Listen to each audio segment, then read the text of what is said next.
Енді Жасыл ел, жастар еңбек жасақтары және студенттік құрылыс отрядтары бізде Ақтөбе облысында ең бірінші енді республика бойынша 2004 жылы бастау алды. Енді қазіргі жылы өздеріңіз білесіздер 20 жылдық мерейтойын тойлап жатырмыз. 20 жылдық тарихы бар.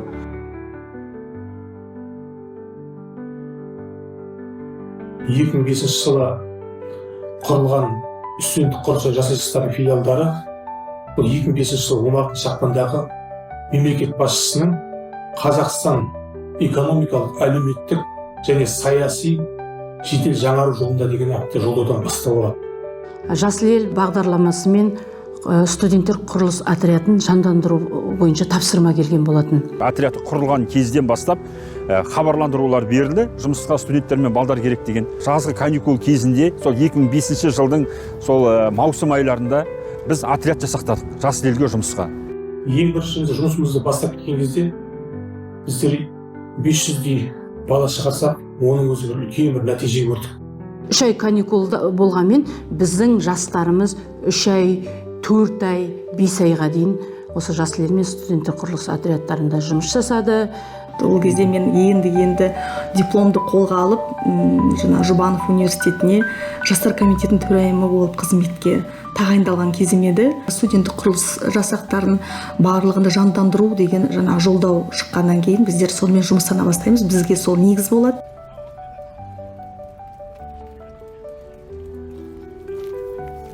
Облыстық архивтен бүкіл кезіндегі біздің ағаларымыз, апаларымыз жасаған студенттік құрылыстардың тарихын қарап, ақпараттар жинап, сол ақпараттар маған көп пайдасы тиді. Сол ақпараттар жинау арқасында Ақтөбе облысында атамекен студенттер жасақтарының қоғамдық бірлестігін құрдық. Енді өзімді 2006 жылы бірінші курс студенті ретінде ең бірінші сарбаз ретінде жұмыс атқардым. Құрылыс отрядтарында жұмыс істедім. Осы қаламыздың көптеген жерлерінде үйлерін салуына және де әлеуметтік мекемелерді салуға өзіміздің достарымызбен бірге ақша тауып және де қаламыздың көркеюіне үлес қостық. Біздер енді жастармен жұмыс жасағаннан кейін 6 факультетке жастармен кездесіп жаз бойы бостан-босқа демалыстарыңды босқа өткізбей ақшады табыңдар деп ол кезде құрылыс отрядтары, құрылыс жасақтарға жазылу жұмыстары басталады. Ең бірінші объекті бізде Қазақавтодор мекемесі болды. Яғни жолдың бойын тазалау керек. Мына Хромтау трассасының бойында жұмыс жасадық. Одан кейін біз бөліндік. Екінші отрядымыз болашақтағы үйлерді салуға бар. Қазіргі Болашақ ауданындағы.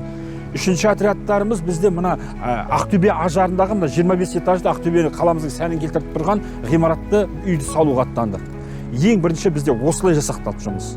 Көптеген жағдайлар жасалды, слеттар болады, әртүрлі қалаларға барамыз. Ақтөбе облысы бойынша біздің жастарымыз республикада ең бірінші орында тұрды. Жасыл ел мен студенттер құрылыс отрядын жандандыру жағынан. 2008 жылы дорожный карта деген шықты, жол картасы.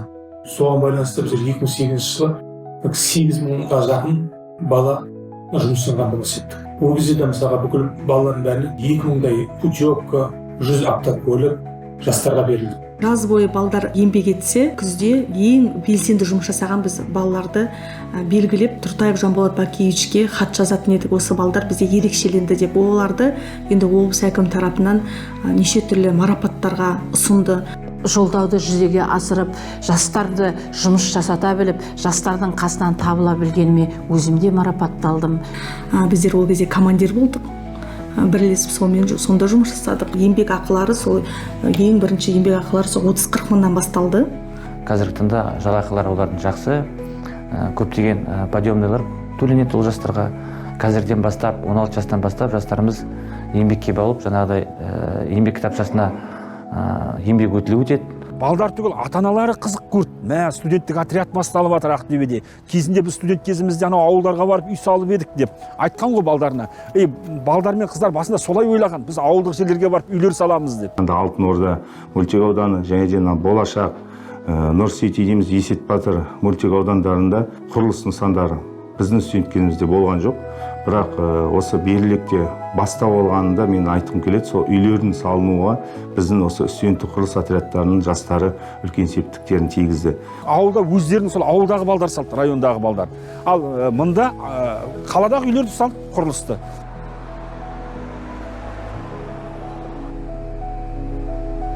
Бізде қазір батыс районында салып жатқан балдар бар да, құрылыс отрядтарында. Нұрсүйтиде салып жатқан балдар бар да, әлі күнге жұмыс істеп жатқан. О балдарда ертең айта алады мысалы. Қаншама бізде мына детский больница дейміз, областной. Сол жақтың тұрғызуына атсалысқан біздің балдар, жас елдің балдар.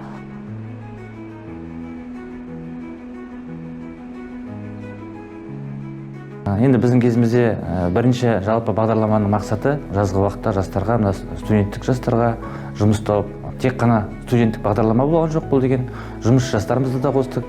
Өздеріңіз қазір білесіздер, жастар санаты бізде бұрын 14-29 болса, қазіргі таңда 35 жасқа шейін жастар осы бағдарлама арқылы жұмыс атқарды. Міне отырған біздің саябақ, міне осыдан 12 жыл бұрын біздің жас елдер ең бірінші осы жерге тал ектік бастап. Жастар саябағы мынау.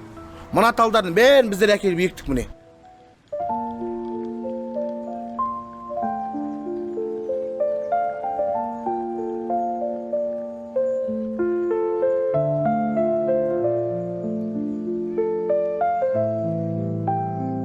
Тұңғыш президент саябағында ол кезде біз жұмыс жасағанда түгелімен ағашпен отырғызылған жер болды ғой. Сол ағаштың барлығында жаңағы тракторлермен алып тастаған, соның барлығын бір қалыпқа келтіру біздің жастардың міндеті болды.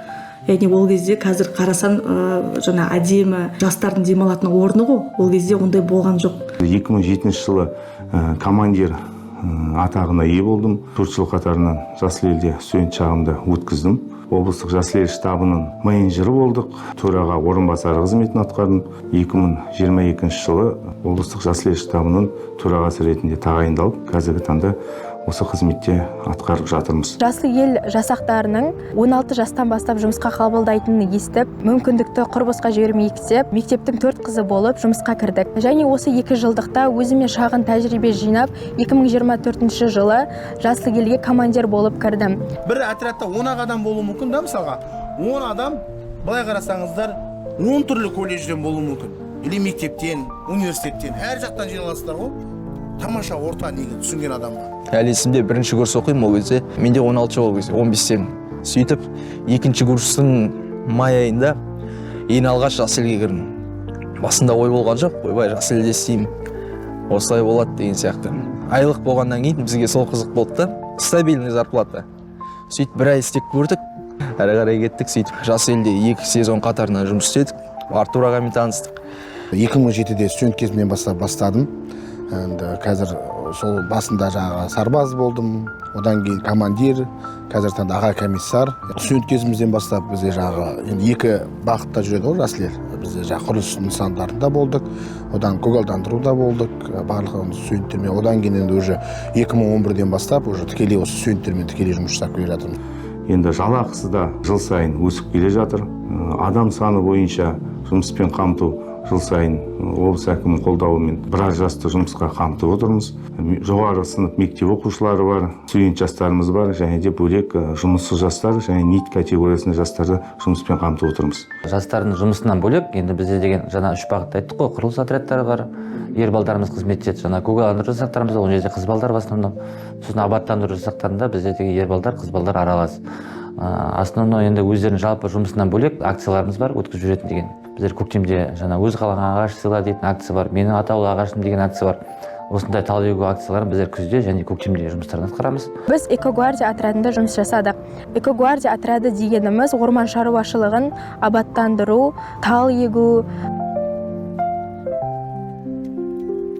Біз 2007 жылдан бері олармен жұмыс жасап келеміз. Олардың жалпы өмірге деген, осы қоғамға деген белсендісі өте жоғары. Үйеңкі деген шаған секілді ағаштарды егу арқылы көмектеседі. Молықтыру деген секілді неше түрлі жұмыстар жүргізіледі. Мектеп оқушылары, студенттер үлкенге құрмет, кішіге ізет көрсетіп, еңбекке өздерін баулып, басқаларға үлгі болып жатыр. Бір айда 4 апта болатын болса, 4 аптада біз 4 шара ұйымдастыруға тырысамыз. Акциялар, одан бөлек жаңағы волейбол, футболдан турнирлар, Жасыл ел кубогы дейміз, караоке жарысы, мысалға жастар көп шоғырланатын жерге әдейі аппаратымызды көріп, кешкісін жұмыстан кейін біреу гитармен өлең айтады, біреу караоке, сол жерде бір кішігірім өзіміздің фестивальдерімізді істейміз. Көптеген экологиялық акцияларға тартамыз. Таза қала, таза жағалау деген жақсы экология акцияны жыл сайын өткіземіз.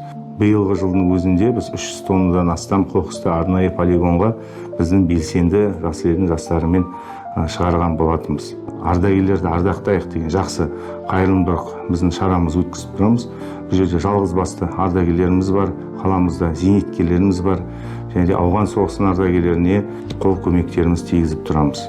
Жасыл кросс 2024 биыл міне плогинг марафон ұйымдастырған болатынбыз. Бұл жерде жалғыз жұмыс істеп жатқан біздің сарбаздарымыздың арасында емес, бұған қалалық және облыстық депутаттары да қосқан болатын. Жасыл ел строй отряд құрылысынан кетсем де, мен жастармен кездесуге барам. Жастарға барғанда әлі күнге шейін осы қазір 20 жыл болып жатыр деп еді. 20 жылда осы киімдерімізді сақтап қойып, жастармен бірге әртүрлі сенбіліктер болады.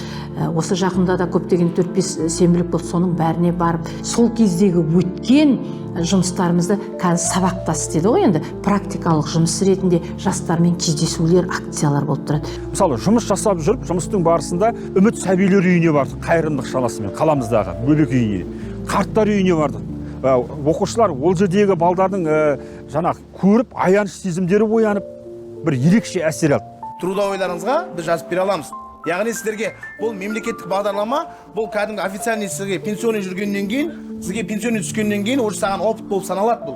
Ақшаның, еңбектің наны тәтті дейді ғой, сол әке-шешеміздің берген ақшаларының қадірін түсіндім.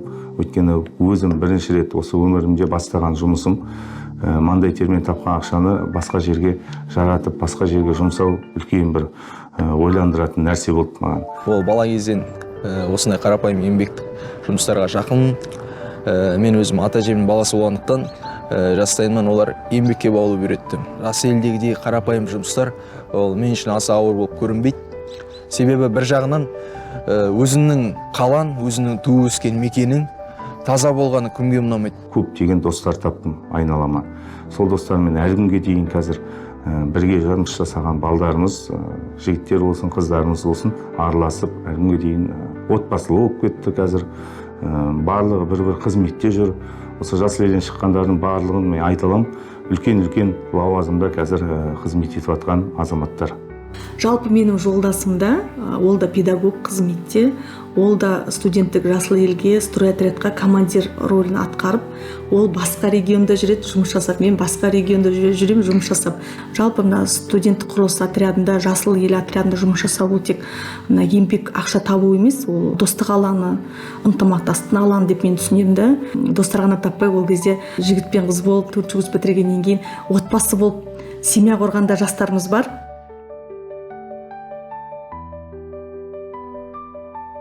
Біздің отбасымызды біріктіретін, есте қалатындай бір сәтіміздің бірі ол жасыл ел. Мен жасыл елге келгенде бірінші курс студент болдым. Сол кезде танысқанымыз бар. Енді мен содан 6 жыл өтіп кетті, отау құрдық.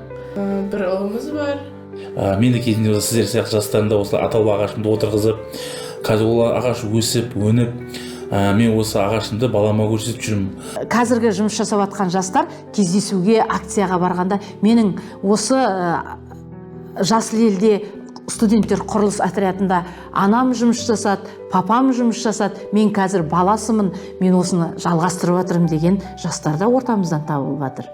Жасыл елдің жақсылығы туралы, одан алған пайдасының көптігі туралы айтылатын болып тұрмыз ғой. Ұлым да бір күні мама мен жасыл елге жазылайын деп едім деп үйде ұсыныс білдірді. Бір тәртіпке, бір жүйеге әкеледі бұл қозғалыс.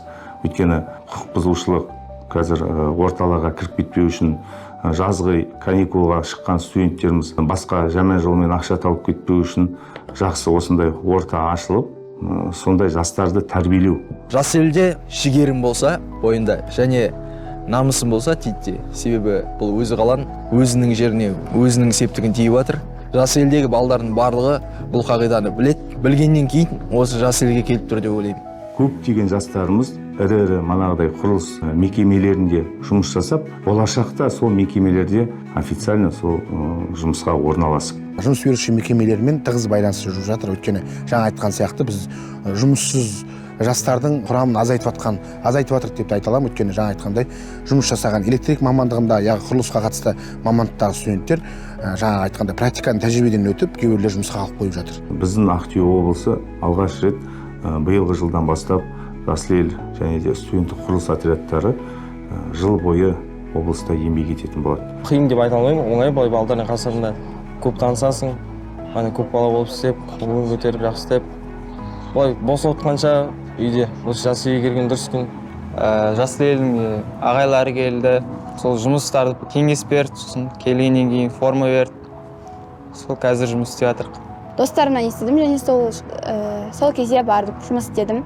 Жасыл елден өзіме көптеген достар таптым және кейбіреуімен қазір де араласамын. Қалам туралы енді тек дамуды ойлайтын шығармын.